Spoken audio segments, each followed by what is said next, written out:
ডিমের পকোড়া তৈরি করতে হলে আমরা কি করি? ডিম সিদ্ধ করে তারপরে ডিমের পকোড়া তৈরি করা হয় তো। এখানে কিন্তু ডিম সেদ্ধ করা হচ্ছে না, এখানে খোসা শুদ্ধ, মানে যেভাবে ডিমটা থাকে আর কি, সেইভাবেই ডিমটাকে গরম তেলে, ফুটন্ত তেলে ভাজা হচ্ছে। তারপরে খুব কড়া করে ভাজা হয়ে গেলে তার মধ্যে বরফ ঢেলে, জল ঢেলে ঠান্ডা করা হচ্ছে।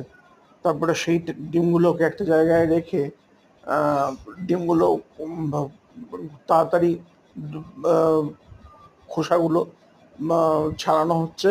এবং এইখানে ওই ডিমের টুকরো করা ডিমের কুসুমের সঙ্গে বেসন ইত্যাদি মিশিয়ে ডিমের পকোড়া তৈরি করা হচ্ছে।